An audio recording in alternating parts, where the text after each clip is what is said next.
this is me flying a flag that I am in no rush to upgrade to Windows 11 anytime soon. In the meantime, it's kind of hard to believe I spent most of October going through a bunch of videos I recorded at the very, very beginning of October. Not used to these video marathons anymore, but there's still more to do, and the story must go on. And today, we're moving on from Silver Bullet 2000, and making sure the last video in this playlist is something that kind of gives all the new folks who showed up for this project a little idea of what we're doing next.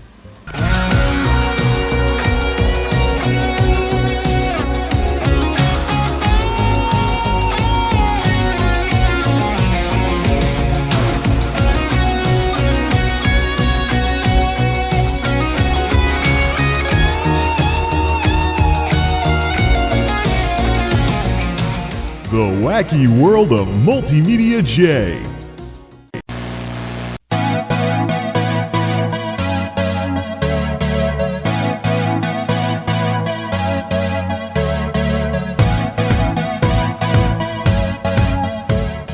I think the paint pen did a pretty decent job in terms of just being a little experiment, in terms of going over everything that was scratched or scuffed.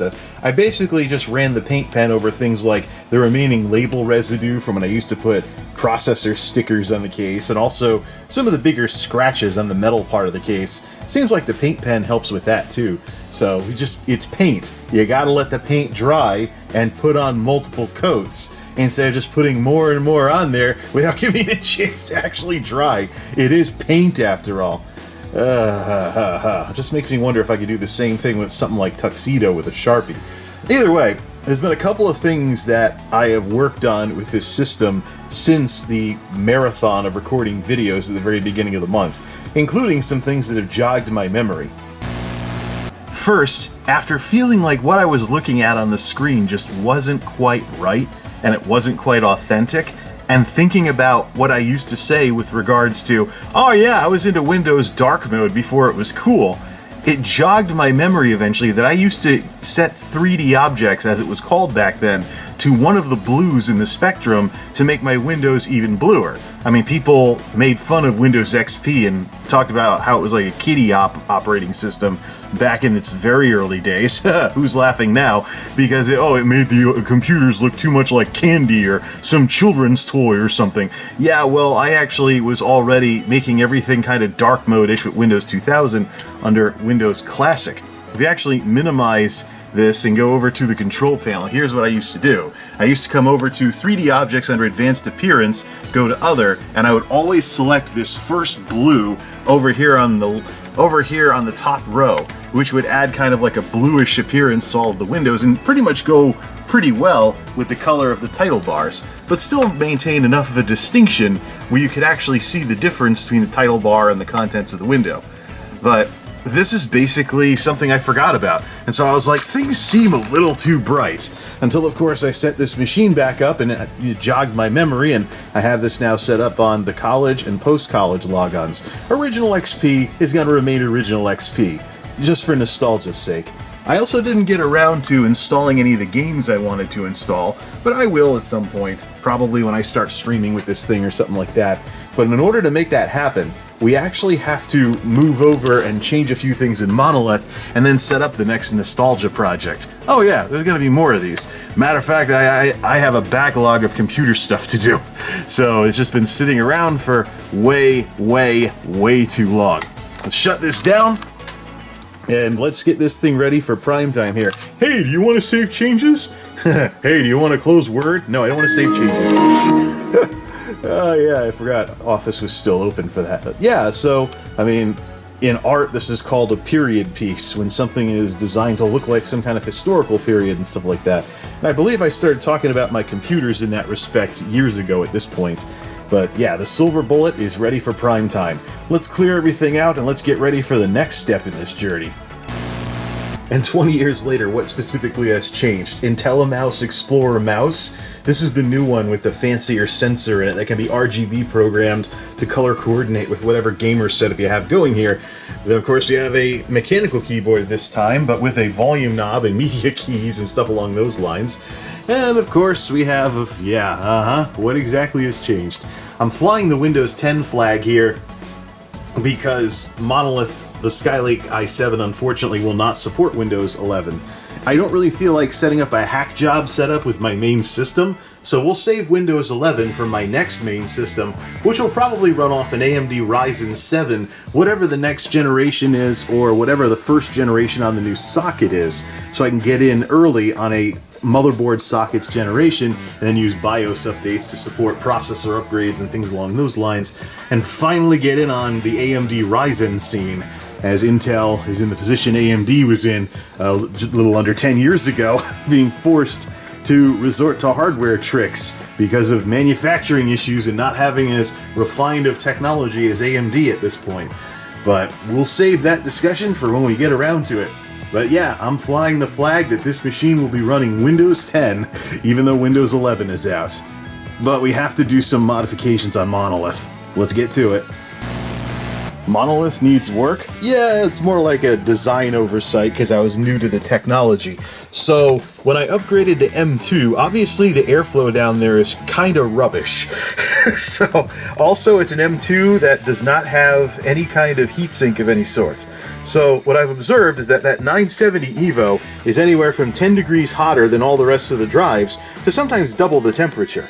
When this thing's humming along and nothing's really all that much hotter except maybe the processor than 30 degrees Celsius, and that drive is finding a way to get up to 60 degrees Celsius, I think a heatsink kit is in order. So we're gonna try and get some like heatsinky stuff going with that SSD and then reinstall it. Of course, because of the motherboard design, we gotta take this big honkin' graphics card out.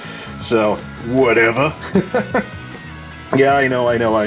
I shouldn't complain about graphics cards considering how ridiculously impossible to find they are these days. What the? That screw's crooked. Maybe it's a good thing we're reseating it. See this, kids? This is a graphics card. Once upon a time, in a world before all these effing broken supply chains and internet scalpers, you could actually get these things and build a nice gaming PC. Now, we're hoping AMD can cover 1080p with some future APU someday, so that these persistent problems with graphics cards every couple of years can finally come to an end when graphics cards are only used for 4K. Whatever. Yeah, and by the way, I found my original AMD Athlon processor from way the heck back. It makes for a good desk ornament, so the project area is the perfect place for it. Now, about that SSD, or SSD, as some people in certain circles would call it. Wimpiest screwdriver ever. I mean, like, this is something like an action figure would hold, or something like that. I don't know. Epic fail. There's not much to these things. You have a heatsink, two thermal thingies, obviously you want insulating material and stuff like that, and a slider thingy to put the SSD in. Alright, let's go grab the SSD and put it in there, and I wonder if any of those are adhesive, or we just put it all together and then, you know, kind of slide it or something. Whatever. Alright, get this thing out of here. That was easier than I thought it would be. So, the two blue things are basically, I hope they're thermally conductive material, but you basically make a sandwich out of your SSD. They are sticky somewhat, but this is going to be the most dated reference I've ever made on this channel. They're sticky like color forms. I don't know how many of you folks remember any kind of either color forms or reusable stickers when you were really little kids, but when I was really little, there were things like, you know, reusable stickers, and they would stick to the material in the book, so you could play with it like a sticker book, but you can keep moving the stickers around. They weren't permanent, and they weren't made out of paper. They were made out of some rubbery type, plasticky type stuff. You could just keep moving it all over and just have fun that way, and like keep redecorating the sticker book. And that's basically what this is. This is a grown-up use for that kind of material. So there's no adhesive involved or anything, but the rubber is tacky enough to keep everything held in place. So hopefully what this translates to is better heat dissipation off of the SSD. And of course, when the SSD is releasing more heat and stuff, I don't know, maybe it can radiate it into the heatsink on this or something, and it all gets blown out through the exhaust fan. Alright, let's see what we have to do to mount this thing again. I think we might have to use different screws because of this. Yeah, that little thing. That little thing. Focus. Goes into the notch, then the longer screw goes through that to secure it without the SSD being at an angle, despite us having sandwiched it like this. No, actually, that's not what it's for. That's just there in case the motherboard doesn't already have one of those things. So it's kind of like, you know, hey, in case you lose the itty-bitty pieces, here's more for that slot. Yeah. As always, these things are super tedious because that little tiny screw involved. So, yeah, you basically have to line up the heatsink so there's room to put the screw in, and that means basically putting a heatsink over the top of all the chips with the thermally conductive material. Well, let's see if it boots still. We might have to wiggle it a bit. I've often found that these M2s kind of remind me of old Nintendo cartridges, which sometimes, you know, the contacts gotta line up and all kinds of other stuff. But let's see if it boots on the first try. Right, how much of this still works? Once stuff shows up on the screen, we should be good.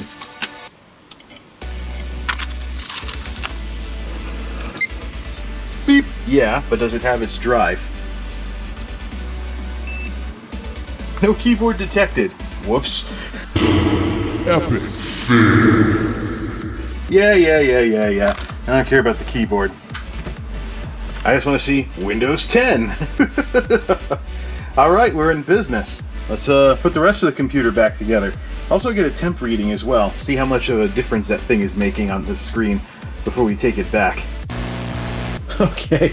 I don't know how many of you people have seen the AVGN's NES Accessories episode, but when you see the Nintendo Speedboard, where you're like playing on top of a table or something, that's what this setup reminds me of when you're reaching over the top of something, just a keyboard and mouse. So, alright, decent room temperature in here and all that other stuff. And after running the machine for a bit, it looks like the temps are more back in line now. So it's not that ridiculous of a difference between the M2 with such terrible airflow, and don't forget, all of the other drives are in the front array with fans blowing through them. So there's definitely better airflow and cooling on the 2.5 SSDs and hard drives. So out of everything we're seeing here, you got C is an M2 at 35 degrees, H and I are mechanical drives around the 30 mark, and then J and K's a mechanical drive too. So the 2.5-inch SSDs getting airflow are actually the coolest things in the entire system, followed by the mechanical drives and then the C drive. But the C drive isn't as ridiculous as it used to be. So anyways, we finally got that installed. Now we can put Monolith back and figure out how we're going to teeter the silver bullet on top of it. Yikes. Well, I'm glad I did some digging around after setting Monolith back up, because I've just made a very major decision regarding my next system. I'm not going to be buying a new case. I'm going to keep the Define R5 and move 2010's Monolith into something else. So here's the Define R5's dimensions. They're metric, but the height is 451 millimeters, which if we swap it over to inches, comes out to about 17.75 for the inches. The Define 7 XL goes over and has a height of, first number, 22.28 inches. I don't have the measuring tape with me, but this is about 17 3/4. So if we add an inch a couple of times, 1, 2, after about 2 more inches, the case would actually interfere with the ability of this arm to swing around freely, because it would be crashing into the side of the case or scratching the case or something along those lines. So it looks like I'm going to keep the Define R5 then. Monolith is going to stay Monolith. What's in the system is going to go somewhere else and get a different name, which is cool. I mean, I didn't want to be spending $200 on just the darn case.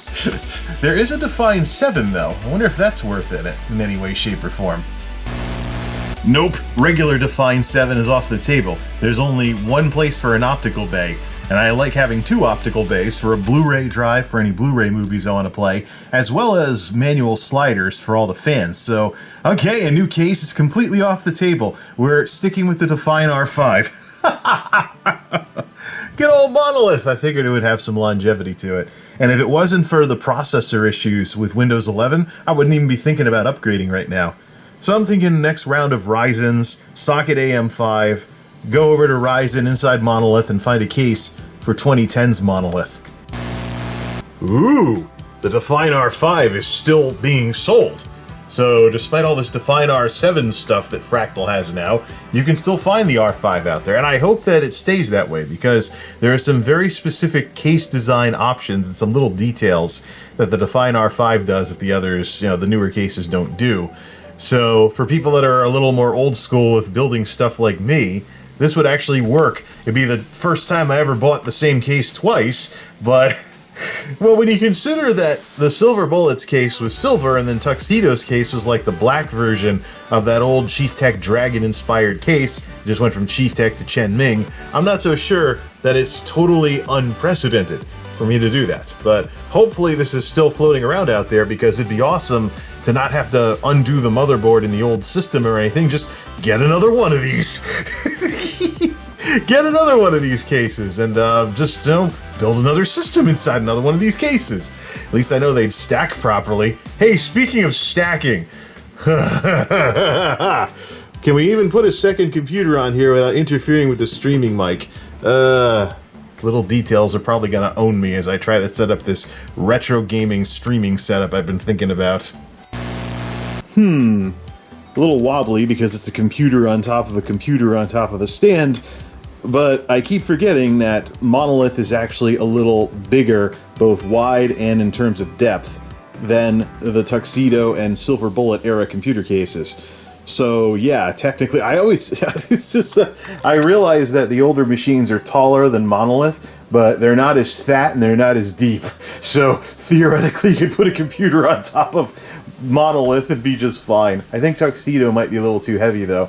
Silver Bullet though, being made out of aluminum, fits perfectly fine, and that's what I want to do the retro streaming on. So I think we'll be okay.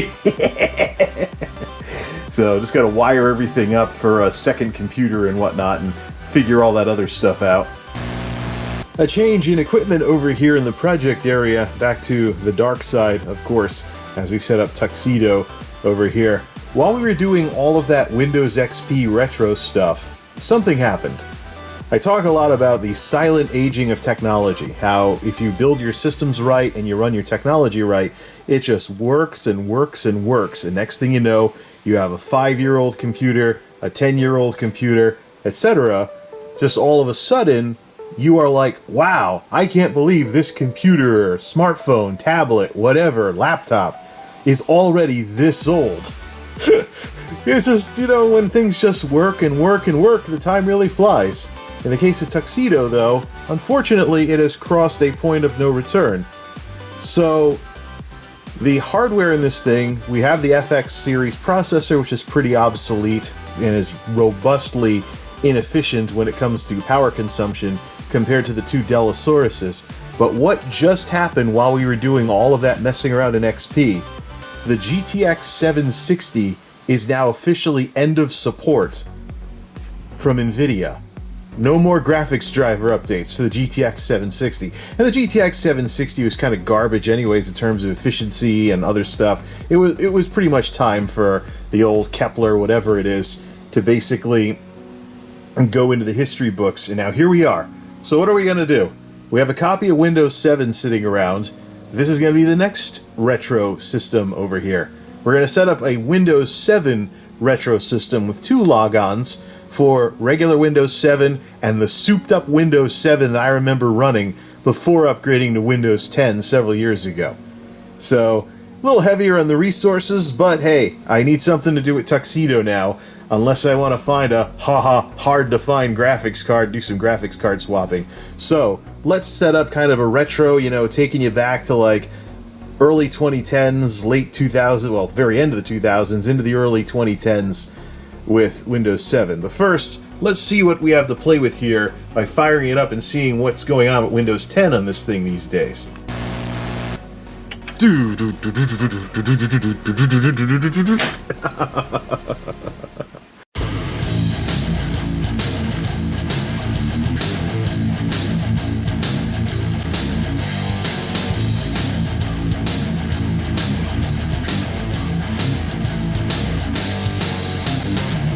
The wacky world of MultimediaJay. It was the opener to that 2015 intro. Does it still work? Did the clock battery, did the CMOS battery go dead? That works. So while Windows 10 is booting up here, what's the deal with the peripherals? This is basically just like with the other system. These are going to be period appropriate. This is a Microsoft wired 600 keyboard. This is a system that is period appropriate to the early 2010s. And of course we have the Blackout Edition IntelliMouse Explorer 3 re-release. Both of these were hardware that I used back then, and this is the original mouse from that era. Monolith's theme is downloading from the cloud in Windows 10. Unfortunately, it looks like, this was one of those little ADATA 120 gig drives that I was using. That's a little small for what I'd like to be running Windows 7 off of. So I'm going to have to go see if I can find a bigger SSD. Worst comes to worst, in case I have any more curiosities about Windows 10, what I can do, just leave the SSD in there and just change the cables around when I want to flip from 7 to 10 if I have some kind of curiosity. But the graphics card in this thing is end of life. So I can't imagine I can't really find much use for 120 gig SSD anywhere else anyway, so we might as well just flip the cables to flip operating systems or something like that. Something along those lines. Hey, if I have curiosities about AMD-FX with Windows 10, flip the cables to change the use of the system from retro back to, I'm still trying to run Windows 10. There we go. We'll use the old Intel SSD, 180 gigs. That might be big enough for an OS and 2 logons, but we'll see. It's interesting because this Intel is actually the SSD that I used to use in Tuxedo the last time I was running Windows 7. So we're just going to flip the cables around. These 120 gig ADATA SSDs, just the size of them is just garbage these days. You can get a 250 gig SSD for $30, so it's nothing exciting at all if we just let these 120 gig ones sit around until they're actually needed. As long as another one doesn't kind of conk out on me like I did with that Crucial that died after it sat too long. This is electronics we're talking about. Changes in temperature, heat and cold can really mess with it. Either way, we're not actually going to set up Windows 10 this go round, but we are going to blank the 180 gig Intel and get everything ready. We'll do the Windows 7 stuff next time, along with the actual official beginning of the project. So let's put Tuxedo back together and find... that tilted a little. Let's put Tuxedo back together and let's find the G-parted CD, and we will blank out whatever's on... Well, I already checked. It was just I was using it as a plug-in drive, so we will completely departition that drive. And we'll probably should... we'll just, as long as we don't install it to the terabyte hard drive by mistake. This will be a more standard computer with the OS running on an SSD and games running off of a mechanical drive. More similar to what I would have run in those days anyways, with a small SSD, back when SSDs were a lot more expensive than they are today. Done. The drive is blanked and it's ready to go, although I had to go get the new old stock, whatever you want to call it, PS2 keyboard that I'm using for the Silver Bullet, because the USB wouldn't register properly with the system on a disk, or the live CD that runs G-parted. It's probably a BIOS setting. I gotta set up legacy USB or something. But we're all set with that. So I should be able to, can I Alt F4 out of it? Or something? Or can I just shut the machine down? Okay.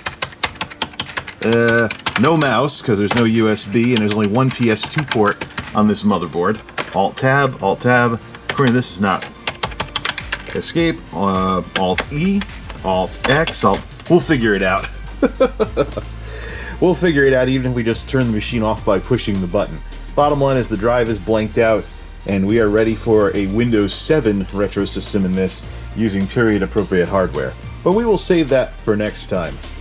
Speaking of next time, till next time, this is MultimediaJay signing off. Thanks for stopping by.